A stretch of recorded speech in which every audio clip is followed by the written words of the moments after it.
Se tá com medo, vai com medo mesmo. É bem provável que você já tenha ouvido essa frase, não é mesmo? Eu me chamo Márcio Saldanha e no Conecta Lab de hoje vou conversar com um especialista em atitude, Gabriel Carneiro. Gabriel é professor do MBA de Filosofia e Autoconhecimento aqui da PUC-RS. Ele ainda combina sua formação em Comunicação Social com especializações em Psicologia Transacional, Inteligência Emocional e Neurociência. Toda essa bagagem fez com que ele fosse reconhecido como um expert em despertar potenciais adormecidos, transformando a vida de diversas pessoas que precisavam de um incentivo para fazer acontecer. Na palestra Bota a Fralda e Vai, Gabriel Carneiro faz uma reflexão leve, divertida e profunda sobre medo, vulnerabilidade e ação. Confira o que ele tem a dizer.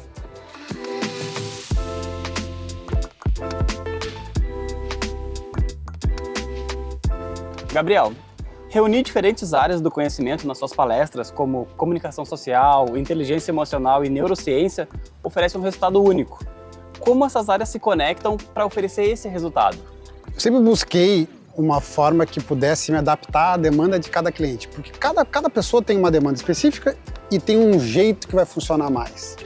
Então tem pessoas que é mais do confronto, tem pessoas que é mais do acolhimento, tem pessoas que precisam de mais ferramenta técnica, tem pessoas que precisam mais de estímulo de ação. Por isso, na minha jornada toda de formação, eu nunca busquei uma única linha, eu quis sempre estudar linhas diversas para que eu tivesse um repertório maior de conexão com o cliente, né? Conexão com aquela pessoa que está querendo subir de nível, né? Para ir para um outro patamar. Então isso me fez buscar formações que em algum momento quase que até vão ser opostas, mas que me dá essa habilidade de, bom, deixa eu entender, deixa eu ler essa pessoa aqui, o momento que ela está, e ver qual é a ferramenta e qual o caminho vai ser o estímulo mais assertivo para essa pessoa dar o passo que precisa dar. Então, aonde esses pontos todos se conectam, porque no fundo todas elas são ferramentas para a evolução, para o desenvolvimento humano, mas por vieses diferentes. Como a gente pode obter aprendizados através de situações negativas? Nem todas as experiências são positivas, fato, nem na minha vida, na vida de ninguém. A pergunta é quem nós somos diante das experiências. Porque nem todas são positivas, mas todas podem ser transformadoras. Aliás, eu ousaria dizer que várias experiências negativas são muito transformadoras. A tristeza e a raiva são duas emoções bem importantes para fazer grandes processos de transformação. Agora, a tua pergunta, ela fica difícil de responder assim, 2 passos para a direita, 1 passo para a esquerda, que não vai funcionar assim. Mas para não te deixar aqui sem resposta, a ideia é de que aquilo que acontece é como que eu vou narrar isso que acontece. Que valor eu vou tirar disso? O que eu conto dessa história depois de... Porque às vezes, logo que aconteceu, a emoção está à flor da pele. Mas na sequência, como eu vou contar essa história? Quais foram os pontos bons ou ruins dessa história? O que eu aprendi? Porque mesmo que seja uma experiência supostamente negativa, a pergunta é o que essa experiência te transformou? Numa experiência negativa, a gente vai ter ciclos de emoções, como raiva, como tristeza, como decepção.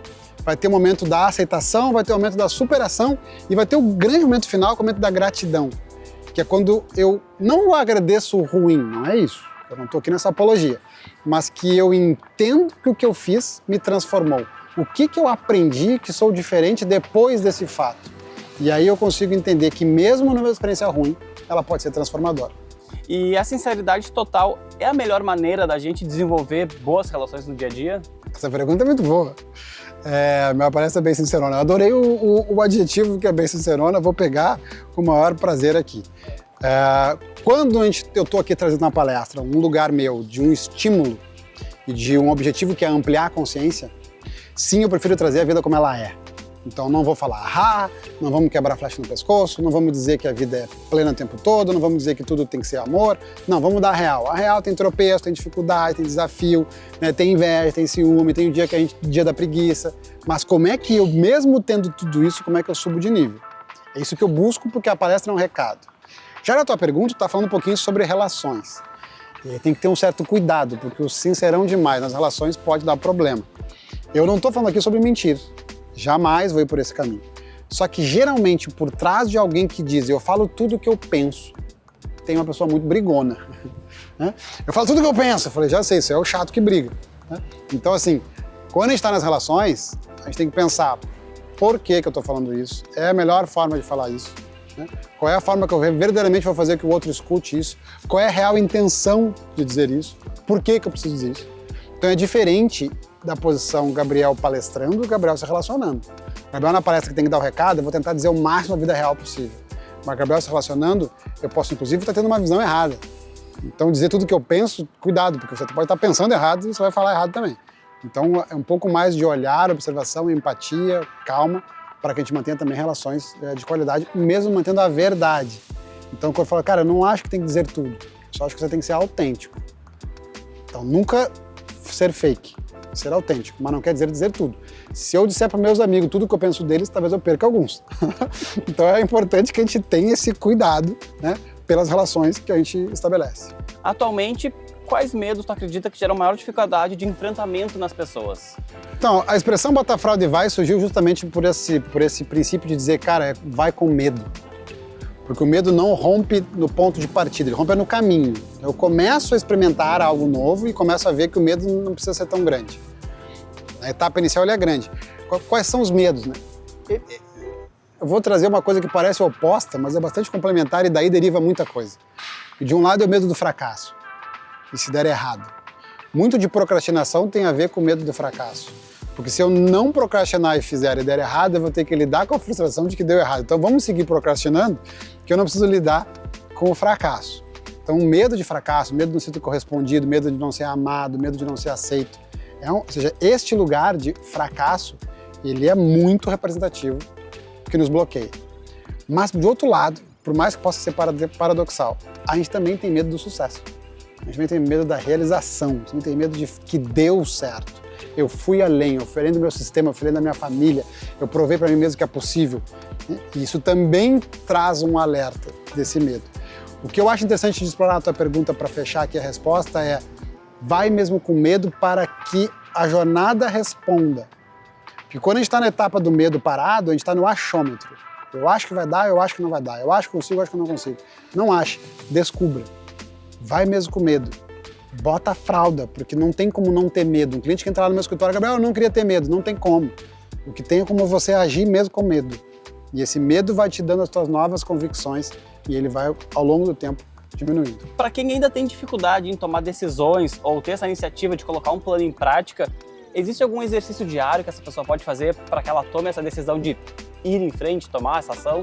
Começa tomando uma coisa muito importante. Que é abrir uma caixinha e tomar vergonha na cara. Que é tomar esse lugar e dizer, cara, eu não estou satisfeito com a minha vida.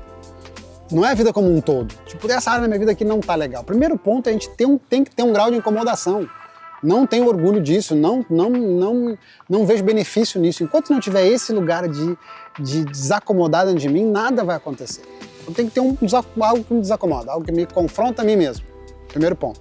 Segundo, cara, que eu acho que é o que fica bem aqui para a tua pergunta, que eu fico feliz que tu já assistiu aí mais de uma palestra, é poder trazer simplesmente começa.